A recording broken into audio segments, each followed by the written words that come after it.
Hi, everybody. I take it there's some people here. The original host was having some difficulties setting up um, the program. I am Captain Blazinski. My first name is Ed. I'm not sure how you guys are going to get me some questions, but I do have some opening statements that I can provide you. And I'm also on here with Detective Royce, who's our lead detective for all stolen motor vehicles and our package thefts that we've been experiencing. Sorry about the delay. So again, I'm Captain Ed Blazinski in Millburn Police Department. I've been on the job in town for 27 years. And on behalf of myself and Detective Royce, I'd like to thank you for the opportunity to participate in this forum. Just so you know, I live in Millburn, not Short Hills. I live down in Millburn, and I get the chief's message every day, text message and email message about locking your car doors and bringing your key fob into the house. Now, I know you're tired of hearing this message, but for some people, it's not sinking in. Just today, we had a car stolen in town.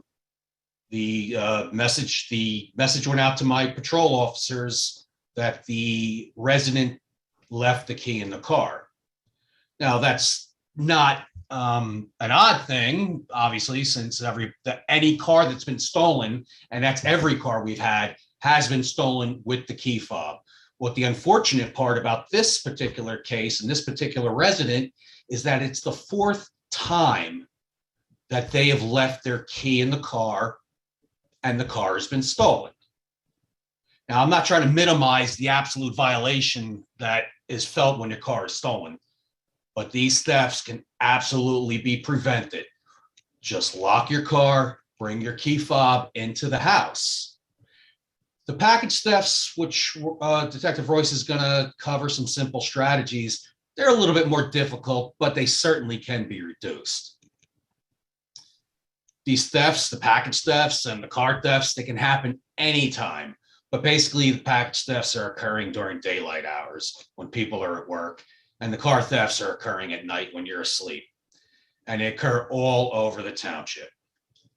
And just so you know, we have placed extra officers on patrol to try and combat this issue, and we've made multiple arrests. Something we can do about getting us into action on some of these thefts and the people that we see in the area. I'm sure more than a few of you have taken New Jersey Transit into the city. And I'm sure you've all seen the phrase, because it was everywhere: see something, say something. And who's in a better position than you and your neighbors to observe an issue that seems out of place? A car that's driving too slowly, people walking up and down driveways. And I'm not talking about the car driving slowly that has John Marco on the roof or the Club Menz's. I'm talking about the one that's, stopping at each driveway, looking down or slowing down and looking at your porch. Maybe you have a package up there. If you see this, you got to call 911 immediately. You can't wait until you get to work and discuss it with your coworkers. Wait till you get to work and then call your spouse. Detective Royce actually has an example of what occurred recently also about a stolen car. Detective Royce, do you want to go ahead? Good evening.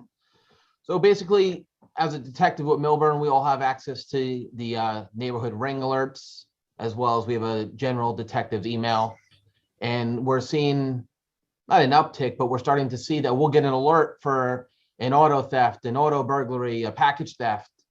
And we'll get it on the alert, and we look at the area where the map is on the ring alert, and it's in Millburn. However, when we look at the calls for service, there's no call for service. This morning we came into work, we looked in the general detective email, not any of our direct emails, and there was an email video footage, and it described the burglary that took place this morning actually last night around 8:30. We were never notified. There's no report on file. We just have an email that when we come in at 7 o'clock in the morning, there was a burglary last night. And then when we get the license plate, we run it in our system.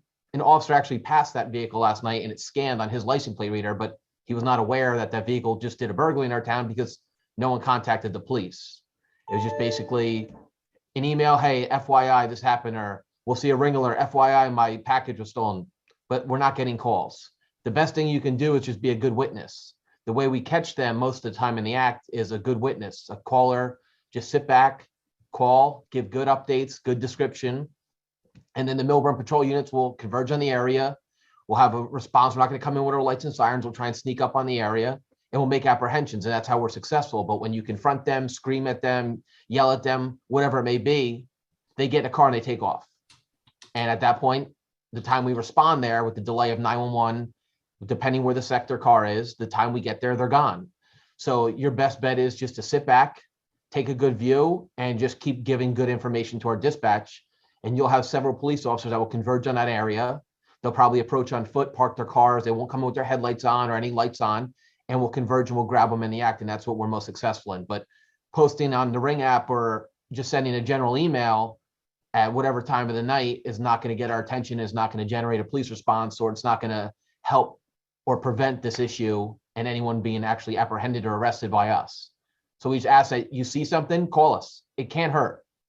We're here all the time, 24/7. If you see something suspicious, like Captain Blazinski said, call us, we'll come out. We check it and it's just a pizza guy, it's just Uber Eats, it's just someone talking with their friends, that's fine. We check it out, we move on. But if you don't call us, we don't do anything about it. And they could burglarize 15 cars in one neighborhood. So it's just, you got to call us if you see something. If you do have a crime, report it. Even if you don't want a police coming to your house, just call and report it. Hey, someone just tried breaking into my car. I don't want a police officer coming out. That's fine. At least we're notified and we come out to that area.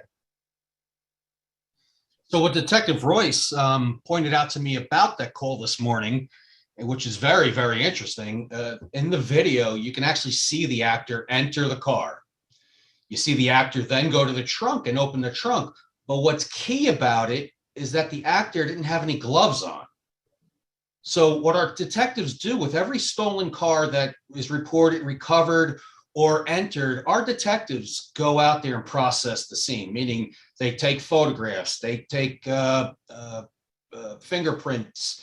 You know, it puts a little dust on the car, makes a little bit of a mess. But in this particular case, they could have gotten some fingerprints since the gentleman did not have any gloves on.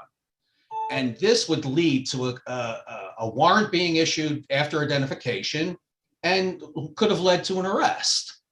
So again, we need to rely on you, but what could really put an end to this is locking your car and bringing your key fob into the house. Listen, we want to respond to your house and catch the bad guys. That's actually what most of our guys live to do. They really like to lock up the bad guys.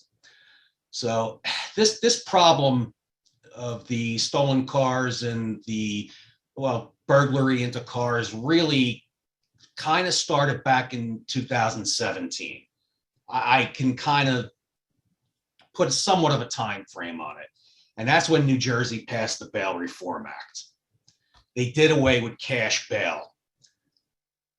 So what that did was it kind of desensitized crimes against property, such as the car burglaries, the package thefts. They're not given any priority, as opposed to crimes against persons, such as a robbery, assault.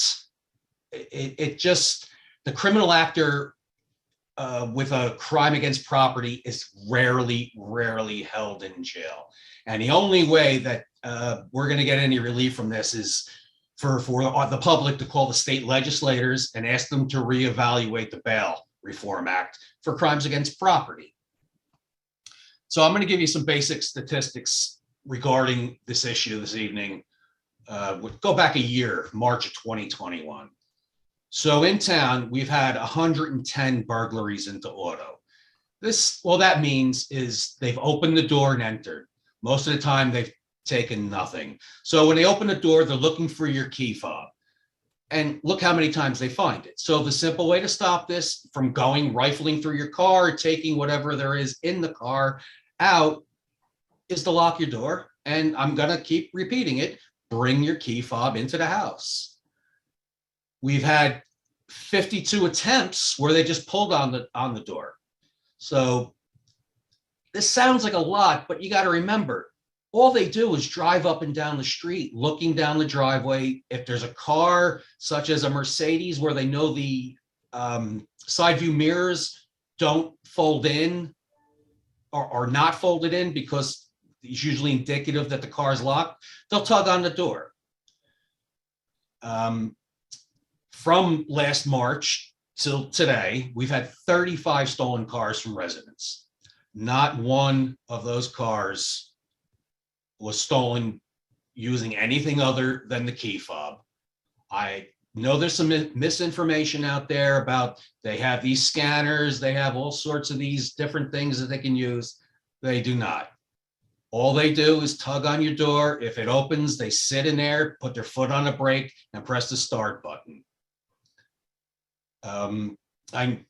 Most of you are probably aware of the one carjacking we had down on Milton Street.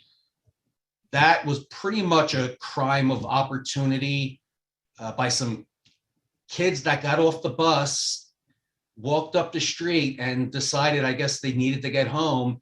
So they carjacked the vehicle and they showed a gun. Detective Royce, do you have anything you want to add about that particular case? So in that case, it's an active investigation. Obviously, I'm investigating that case. In that case, it wasn't like they were targeting that victim. I got video of them coming off the bus. They're walking the streets. They're basically just looking for a car. At that point, unfortunately, the victim came home in a high-end vehicle. And when he came home, they were standing on his street about a house away from his house. So when he got out of the house, they saw their opportunity. They requested the keys. He said no, and that's when a weapon was displayed.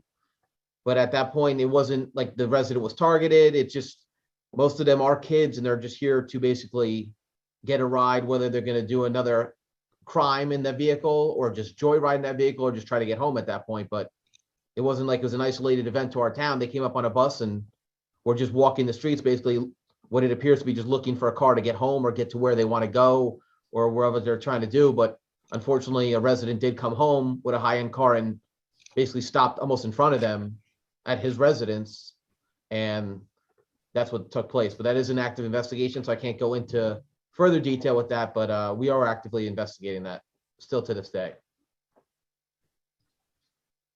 Thanks, Detective Royce. I have some stats in front of me regarding daily auto thefts in New Jersey, the impact from March 28th. Across the state, there were 16 stolen motor vehicles. 4 of them were recovered.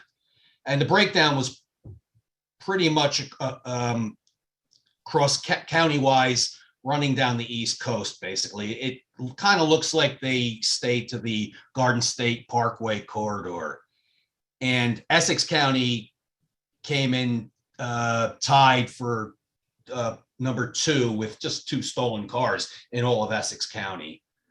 Monmouth County actually led that particular day with 3. But if we look at March 3rd through March 20th, car thefts are up 37% across the board, period. Newark leads the town, leads the top with a 28% increase. And just to maybe give you guys some sense of relief, Millburn Short Hills doesn't even crack any of this high increase. Jersey City is up there 44%. So the top 5 counties that have experienced car thefts, Essex County is up 36%, Union County is up 40%, Camden up 54%, but the worst is Bergen County at 85% increase in stolen motor vehicles. Now, we've seen in our town mostly high-end vehicles being stolen. The highest end vehicle that, according to the top 5 stolen vehicles, is basically a Jeep Grand Cherokee.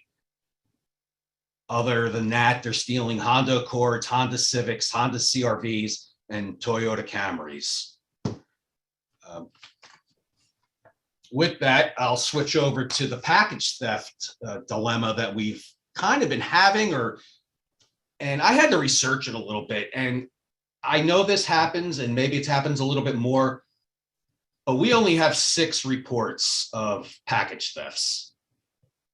It could be happening and people aren't reporting it. They're just calling Amazon and getting replacements, or then they're telling their neighbor they had something stolen. But again, we're not getting this. We're not getting this information. Detective Royce will give you a few tips on maybe what you can do to prevent some of these package thefts. Detective, I'll turn it over to you again. Thank you, sir. So basically with package thefts, it's normally we see an influx during the holiday season. It's not a huge issue in our township, but you do see an influx around the holiday seasons because it's a affluent area. People are going to drive around. They're going to see 7 packages on a nice house, and they're just going to assume that they're high dollar amount items, and they're just going to go grab them. Or if we even got, like Captain Blazinski said, 6 of them this year, I investigated at least 4 of them, and 4 where it's the same guy. They just drive around. Sometimes they're disguised as FedEx employees or wear a FedEx or a UPS shirt, so they blend in, or a reflective vest, and they basically just pull up. They see a few packages on the front door, and they go and they grab them, they put them in their car, and they just continue to drive around. But unfortunately, with package thefts, most of them are delivered, as you know, during the day when you're at work. They have smart lockers or secure mailboxes, but they can only hold a certain size package. So yes, they're good. Yes, we recommend them, but at the end of the day, if your package doesn't fit in it, it's still going to be put next to your door. I know Amazon has instructions for delivery. So maybe if there's a spot in your house, or please put package on the side of the house next to garbage cans. So at least they're concealed to some point and it's not visible from the driving area. But even if we stop them on a side street and they haven't committed an offense yet, we see a suspicious vehicle, we get a call, we stop in, like, oh, what are you doing? Just driving through the neighborhood. There's nothing wrong with that. So we cut them loose, but unless they actually commit an offense or were called by it, we don't really know what's going on. So they basically just drive through the residential streets, look back and forth during the daytime hours, and they see the packages are stacked up and they know no one's home. Because if you're home, most likely you're bringing these packages inside. So a big thing is security cameras. So at least if you're at work, boom, you get a ring alert, check it. Oh, wow, there's a guy, the guy just stole my package. Call Millburn Police. My package was just stolen. This is a possible vehicle. This is the time. This is where it was. You can email us the footage. You can post on the Ring app at that point, which all the detectives have access to. But at this point, I just stress, if anything, as soon as you do get a package delivered, to bring it inside the house. Don't keep it outside, especially if it's multiple packages. If you have like a closed porch or a side lot or a side door that doesn't have direct access into your house, and just try and put the instructions on Amazon or whatever you're ordering. Please put next to garbage cans right side of house. Please put here, please put there. But most of the time it's broad daylight these are happening. Sometimes it's in the later hours, and because I know it gets darker earlier in the winter time, but it's normally around Christmas or like the holiday season when people are driving around knowing people are getting high dollar amount items or gifts, and they're going to drive through and just see what they can find. If they see 6 boxes on your front door, they're going to stop and they're going to grab them. So package thefts, it's not huge in our town. We see more of other property crimes like Captain Blazinski touched on with auto theft, auto burglary. But at that point, I know Amazon is pretty good with refunds, with obtaining insurance on the package. If it's a high dollar value package, if you can try and schedule delivery for a weekend when you're home, if that's an option. I know it's not obviously as easy as it sounds when you're just clicking on Amazon to order stuff. I do the same, but you really can't pick your delivery. It's Prime, whatever it may be. So your best bet is trying to find somewhere in your house that's located outside that a delivery person's not going to give you a hard time about, to just put a package on the side, or strategically put your garbage cans in front and say, please put behind garbage cans by front garage door, or put by door, and then put a picture up or something, anything outside that can just, a package maybe can be put behind to stay out of plain view. But for package thefts, that's our main thing, is they're just driving every street in town. But it's not a crime to drive through town. It's a crime when they commit a crime. So at that point, if they're just driving through town, even if we see them, there's nothing we can really do at that point until an offense is committed or we get a call. But like Captain Blazinski said, if we're not called, we don't know. So even if we do stop the person, hey, what are all those packages? Oh, I deliver. Okay, everything checks out, whatever. Maybe a lot of people do third-party deliveries during the holiday season, they work for FedEx and they're driving their personal vehicles. So it's not something out of the normal, but like I said, security systems are great. We strongly suggest security cameras on every house, ring cameras, especially rings are so convenient, they're inexpensive. You'll get an alert. There's motion at your door. You can set it up to higher sensitivity. So it's only when it senses a person or an animal. So at that point, you're sitting at your desk, wherever you may work, and boom, motion. It takes 2 seconds to check it and then put your phone to the side. Okay, it's a squirrel. Okay, it's a deer. But at least if you see something, you can say something and then we can respond and take appropriate action and take a report on it. And even if you are having packages stolen, even if Amazon or whoever is replacing it for free, we still want to be called because we still want to document it. We still want to investigate it. You may not have cameras, but your package is stolen or missing. As detectives, we go out and we walk on foot sometimes. Sometimes you'll see us out in the neighborhood or you'll see a ring alert and we're at your door because we go out and canvas and try and get additional video and backtrack the vehicle, backtrack the suspect, whatever it may be, to a vehicle, to a license plate, and do our investigation. So I strongly recommend Ring doorbells and security cameras to everyone, but high dollar amount items. Lights too, Detective Royce. What's that? I'm sorry? Lights. Yeah, outside lights is great. Motion lights, exterior lights. If you want to keep your lights on at night, that definitely prevents, from our perspective, crimes and an opportunity. If someone sees a well-lit driveway, invisible cameras, a ring camera, whatever, or they're coming up the driveway and the camera clicks on, we've got plenty of videos where they turn around, they run away because the lights, they see the lights kicked on. They don't know if someone turned them on, if they're motion lights, but we strongly suggest perimeter lights and cameras, and that can only help us. And if it's helping us, it's just going to help you because that's when we're going to make an apprehension. But off ring cameras, off calling for in progress calls, we've made several arrests. Even if they touch your car and they run away, like Captain Blazinski said, that today was a perfect example. We came in and watched this video. The time we talked to the victim, they said, oh, I already touched the car, I drove it. Now the crime scene's contaminated. If you do notice, you walk up to your car and you look in, your glove box is open, something looks disturbed, call us immediately. Don't touch the car. We come out and say, oh no, maybe it's an oversight. Most likely it's going to be a burglary. But if you touch the car and contaminate it, when we go to lift fingerprints, we're probably going to lift yours, or your fingerprints are going to interfere with their fingerprints because everyone grabs the door the same way. So at that point, you call us, we come out, we process the scene, but we have a very good success rate of charging individuals who are pulling on handles, checking cars, and they're not wearing gloves. It was crystal clear. The suspect did not have a glove on last night, and he palms the trunk of the car. We would come out, we dust that exact location. We get a positive fingerprint hit from the state police lab, most likely, and we criminally charge them. So we do have a very good success rate, and we do catch them often, but like Captain Blazinski said, again, it's bail reform. We've arrested the same person and charged the same person numerous times.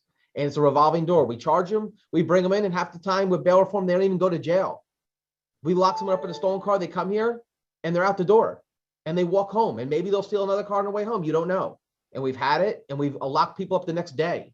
And it's just a revolving door, but it's nothing that we could do as police officers. We're doing our job. It's just the court system right now and the bail reform and releasing them and not keeping people in jail and not basically having people face their fines and punishment for the crimes they're committing. So since there really is no moderator this evening, the Short Hills Association did provide some questions. Excuse me a second, Ed. Sure, Alan. This is Alan Kuritsky. I'm on the board of the Short Hills Association.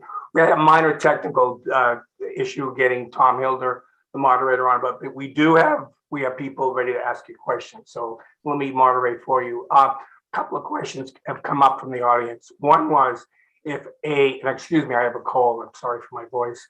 If a resident has a Ring camera, do you have access to what they see? I think if I heard correctly, you don't, and you need to make a call. Is that correct? Yeah. So for the Ring app, we have, as detectives, we have the Neighbors app. So obviously when people share their videos or their photos, or they have to share by emailing directly to us for us to actually view them. I know there is programs that we're looking into that Ring has where like it gives a law enforcement access where you just basically upload it and we get it directly. A Millburn resident just did this. I know some towns are doing that. We're exploring options, but unless they share it directly with us or put it on the Ring app itself, we do not have access to everyone's direct private video. We would need to be given physical access for that, if that answers your question. So the answer is you have to take the next step to have access. Thank you very much. Okay, another question from the audience was, if I remember, and I've been multitasking here, but I thought I heard you say, if you see something in something suspicious, don't wait, because the sooner you guys can get there, the more likely you can take advantage of them in the act and solve the problem. But some residents are wary of calling for 911 when they're not sure if it's an emergency. What's your advice in that matter? If you're contemplating whether to call 911 because you're not sure if it's an emergency, in your mind, if it's an emergency, it's an emergency. I know 911, they say it's for emergency only, but if you believe that it's an emergency, we're going to respond that way. But if you see someone walking up driveways wearing dark clothes that you haven't seen and they're sitting in your driveway, they're sitting in or a car's driving slow, call us. It's technically an emergency. We respond to your emergency. You determine what is an emergency and we respond. If you feel this is an emergent situation, if you see somebody walking, but it looks like they have a dog with them and you're not sure, call them. Hey, I see this guy. I've never seen him walking with this dog before. If that's the case and you feel it's suspicious, call us. It can't hurt for us to go out, make contact with them and just have as a reassurance. So if you feel it's an emergency to us. If you're calling, we respond to your call. We don't make our own calls. We do self-initiated stuff, but most of the calls are from you. So if that's an emergency to you or suspicious to you, yes, call 911 and we'll respond that appropriately. That's for me personally, I didn't ask that question, but I also had the same question. That's a very reassuring response. I appreciate that answer. So I heard, I think it was like a 20-something% increase in car thefts. Why is this going on? Do you have any, I mean, is it the price of cars or what is behind all the increase in thefts? Do we have any feel for what this is all about? I don't think there's any studies that have been done actually as to why this is occurring. Right. But I mean, we can push this back to bail reform. There is a lack, okay, an extreme lack of punishment. Taking away cash bail at least allowed some of these defendants to show up because they had family members who were actually going to maybe possibly lose some money because they didn't show up. Now there's no reason for them to show up. They're immediately released. Even if they have multiple failure to appears, they have a certain criteria that has to be met according to the Attorney General who set these guidelines, but at them in the court system. So that this bail reforms really hurt. And as I mentioned, the crimes against property are not giving any high priority. It's basically the crimes against persons. So which representative, and if you don't want to answer that, that's fine. I'm just more curious. Which representatives should Millburn and Short Hills residents contact if they're not happy with the bail reform? They're state representatives. Representatives, thank you. Absolutely. This is all at a state level. And okay. It's not, this isn't just occurring in Millburn, Short Hills. I read the statistic. This is statewide. This is actually countrywide. And we all see these stories on TV. I'm not that astute to know what the solution here to solve all these issues are. All I know is that with your assistance, we can certainly reduce the car thefts and we can certainly reduce the package thefts. Okay, thank you. Another question I got was that, well, for me personally, whenever I go on vacation, I try to make my house look like it's still inhabited, lights, not, mail taken away, etc. Does it also make sense to contact the police and say, we're not going to be home for another 2 weeks? Yes, if you stop in, we haven't quite reached the point where we can do this online. Right. You stop in, there's a vacant house form that you can fill out and it's just some basic information that it asks.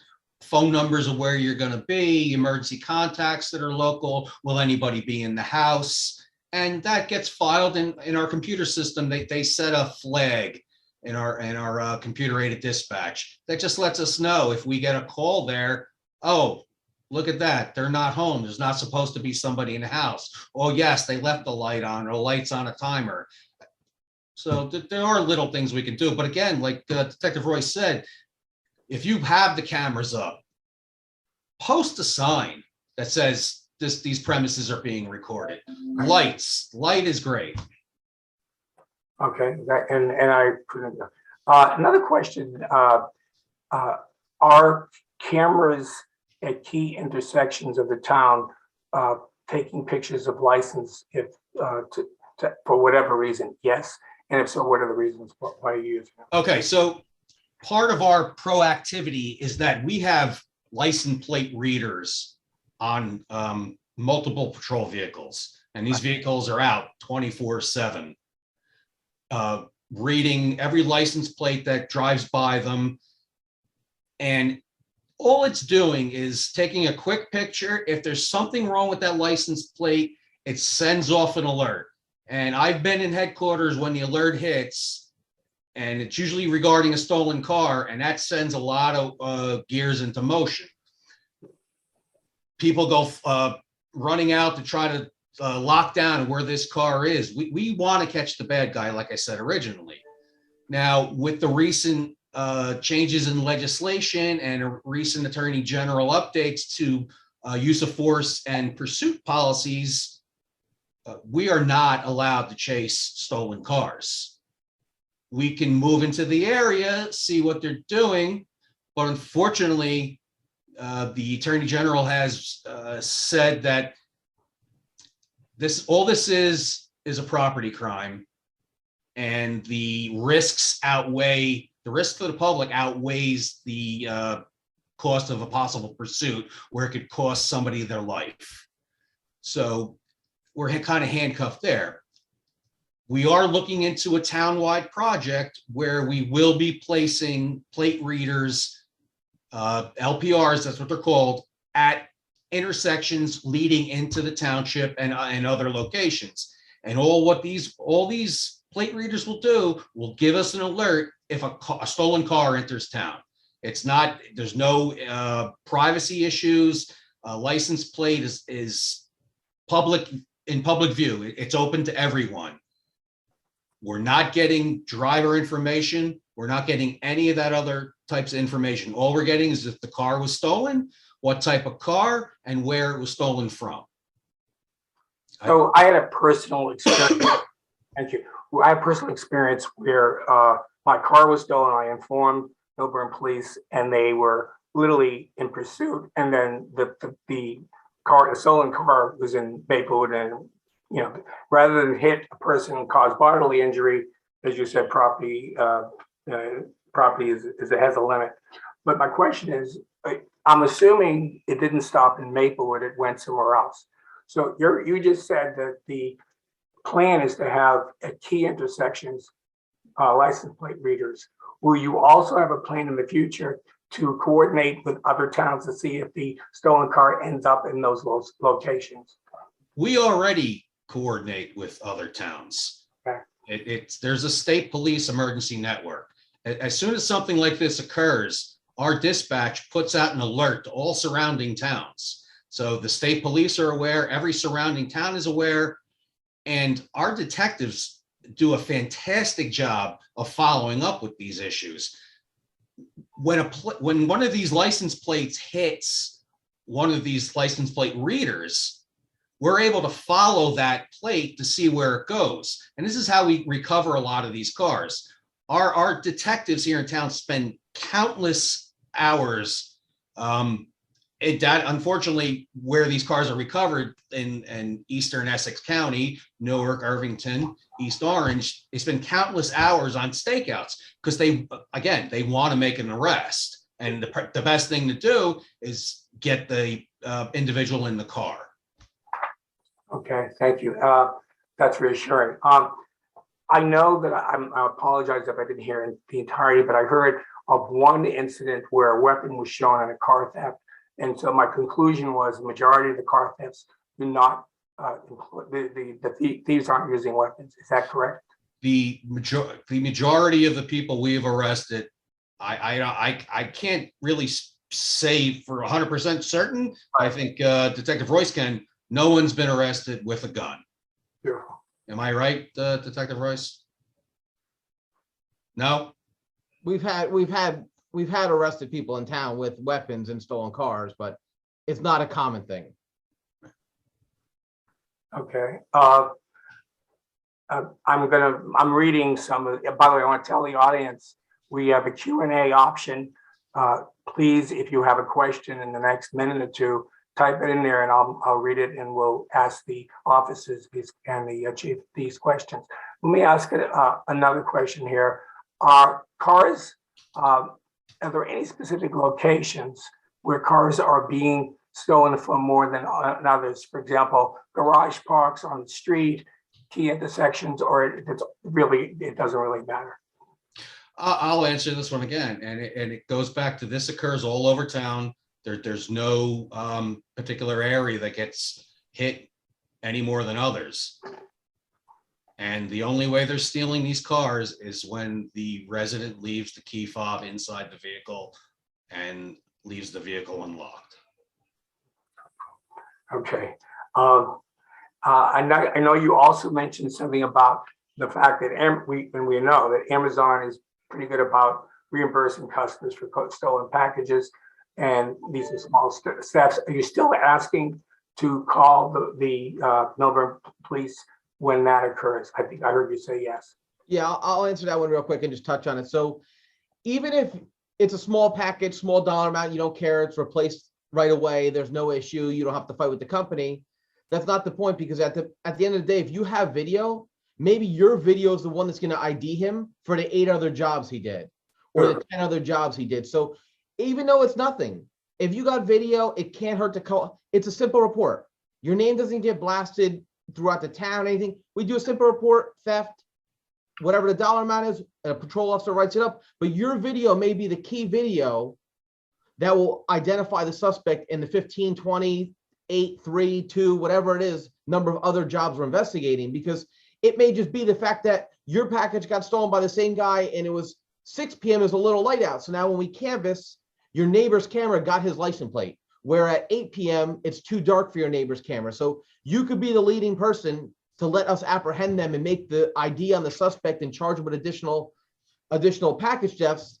So it doesn't, like, if you have anything, even if they're unsuccessful in getting in your car, call us, because your video might be the one that leads us to arrest him and charge him with 15, 20 other jobs in town. Thank you. What about time of day for car thefts? Is there one, is it night, day, or they're all over the place? As of now, like Captain Blazinski said, we're no longer allowed to pursue stolen cars, and they know that. So it used to be more of a nighttime game where it was in the overnight hours, but as he said, all times of the day, the alerts are going off, the radio's going off. There's auto theft all times of the day. There's no specific times anymore. They know we can't come after them, so they're more brazen. So they'll come during the day, they'll come at night, they'll come first thing in the morning, especially in the winter hours when the cars are warming up. We see that's very large because they know the car is running. So they just drive through the neighborhood, they see smoke coming out of it, the headlights are running because someone wants to get a warm car, and it's a crime of opportunity. But there is no distinct time anymore of when this is taking place. Unfortunately, that is what it is. A question a audience member just asked, which is a major concern, I'm sure everybody, is if you find someone in the middle of a suspected crime and you're concerned that it's dangerous to your physical self, what is the right behavior at that point? Obviously, every crime and every incident is different. If this is inside your house and you have to defend yourself, you defend yourself. Obviously, if you see someone breaking into a car, I don't suggest running up and trying to grab them or tackle them. Like I said, be a good witness. Just mind your own business. Don't start staring at them, paying attention. Go on your way, go into your house, get to a safe location and call 911. But if at the end of the day, if you're in your house and somebody's in your house and you're protecting your family, I'm not going to say don't protect your family. You have to do what you have to do. But if you see someone outside breaking into your neighbor's car, just be a good witness. Call 911 from a distance and just keep observing them as much as you could and provide information. Don't chase them, don't confront them, because that's when it turns violent. You don't know who these people are, who these kids are. They're not scared to get in trouble. They're not scared to go to jail. So it's going to turn violent most likely at that point. If you see them, just keep going. And once you get to a safe location where you feel safe, contact us. So protect your body, but not your property. At the end of the day, you got to protect if you're in your house, that somebody breaks in your house and you want to protect your family, I'm not going to say run away and let your family get hurt. You got to do what you got to do. Thank you. Any other questions from the audience? Once again, we have a Q&A function. Please type them in there. And I don't see any more. So with that, I want to thank very much Chief Edward Blazinski and Detective Donald Royce for spending time with us today It's a concern we all have. It's unfortunately growing, and we appreciate all the helpful insights you've had. And we're going to make this recording available. Hopefully, you won't be listening to my voice, but we'll make this recording available to everybody. We'll be sending it out to everybody. Thank you all for your help, and have a good evening, everybody. Take care now. Have a good night. Good night. Thank you.